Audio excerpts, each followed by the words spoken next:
I just want to shift to leadership and training, and just start with on the topic of emotional intelligence. It's a lot of people we're talking to.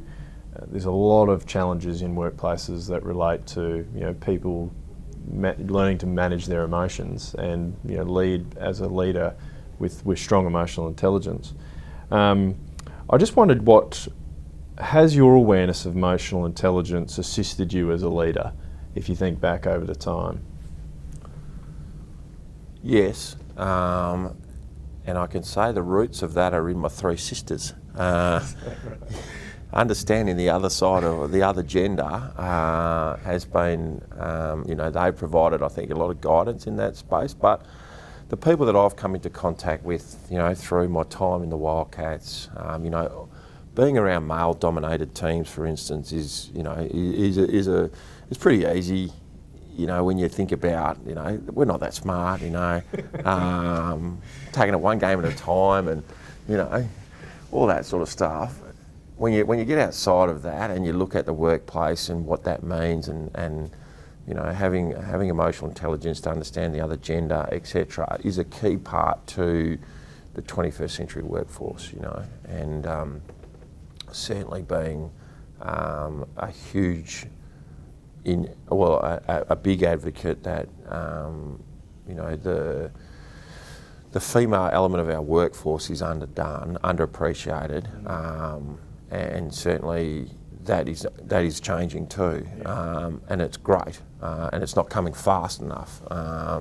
And so those sorts of things to me are important.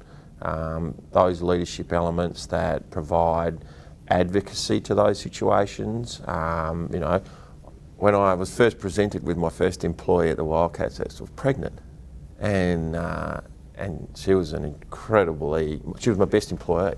And I don't want to lose her, and I just said, look, take whatever time you need, bring the kids into the office, we can set up some toys, whatever. Her productivity was so important to me that whatever you could do to foster that, But it also just made her, or reassured her, that I wasn't the sort of person that said, oh well, you're pregnant and you can go.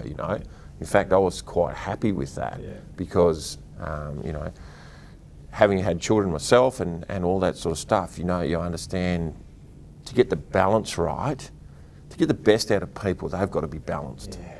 And if they're not, then you're fighting an uphill battle inside the work environment. So the more you can assist the balancing process at home or elsewhere, the better result you're going to get in your own company. And so taking probably a view on that to say, I have no issue with that. We had prams and crates.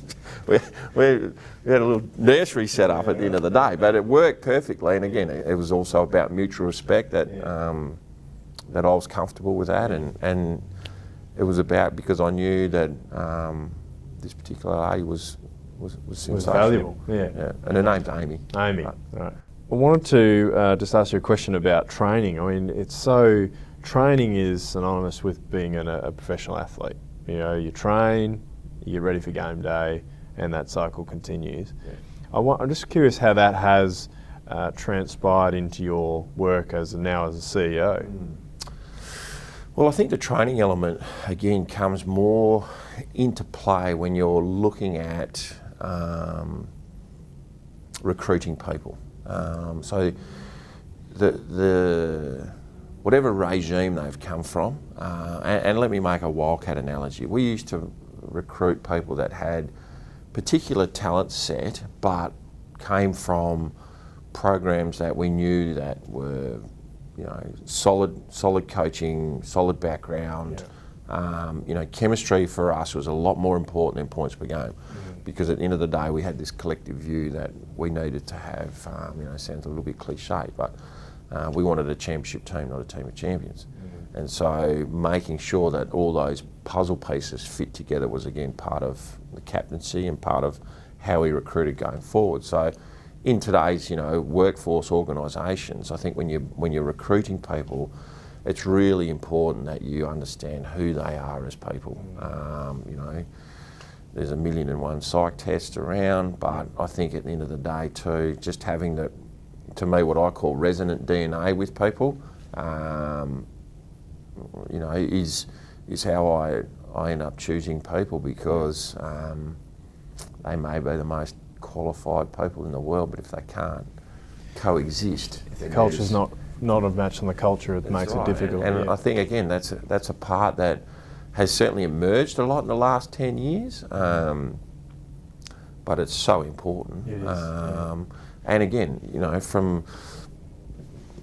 people that are in positions of authority in management or executive capabilities, just to keep up with that stuff, so, it's a lesson in itself. And I'll be the first one to say, I probably don't do enough reading around that, but I know good people when I see them, and I trust my own EQ around that, to engage and get the right decisions. So that's, I'm comfortable with that, and we're small enough that we can do that. We don't have a HR person or anything like that. So those are the things that I look for. Is that when you talk about training, it's all about what people become good players because they've trained hard and trained well and trained under the right kind of guidelines. So you'll find, good people generally flow to the top with them.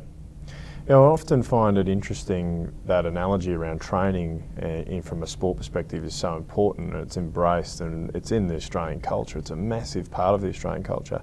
But we're often so surprised there's so many successful businesses out there that could probably be at another level if they were more focused on training. And I just find that, what are your thoughts on that around why people do that? Why do they neglect it when it can be something that could really generally be embraced?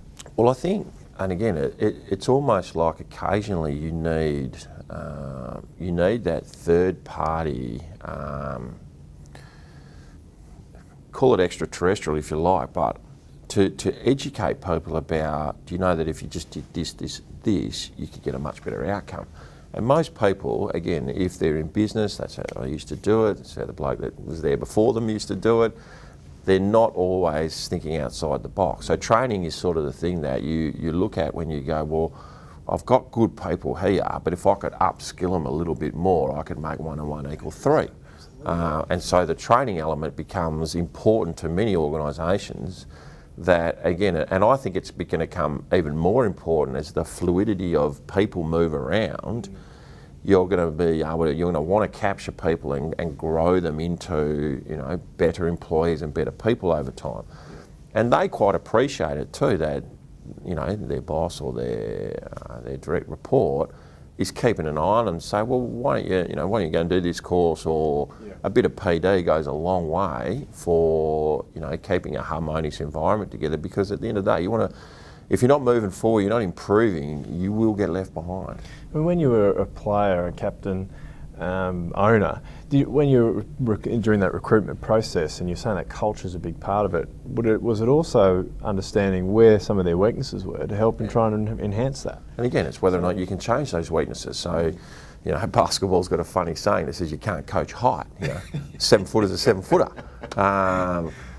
But for when you're looking at particularly younger people coming into the organisation that have, maybe tremendous athleticism or can really shoot the ball, but their defence is average. Those are things that you can affect with your training regime, and you end up rounding them out positively as a player, not only for your own organisation, but for them to go on to other organisations. So the Wildcats are exceptional at taking talent and making it better because of the attention to detail, the resources that are at the players' disposal.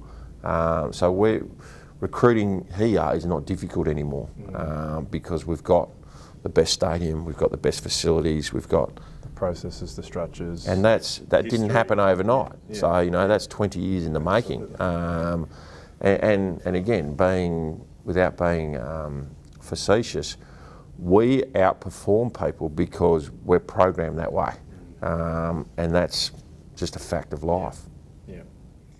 What does leadership mean to you?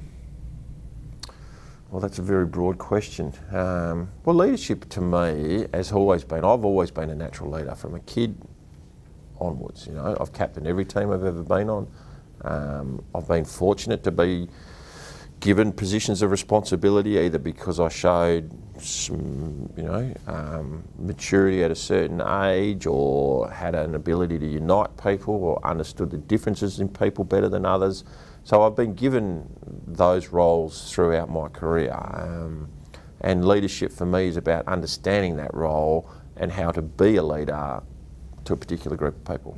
And that's, I'm not a believer of one size fits all. I'm not a believer of, the rant and the rave or that. I'm a believer in being very intelligent of how you understand the assets, the liabilities of a group of people, and how to reposition them or intermingle or cross-pollinate them in order to get the outcome that you want. Best result as a team. Yeah. And that's it. And that's has been my DNA from basketball teams. I was a very young captain at 23.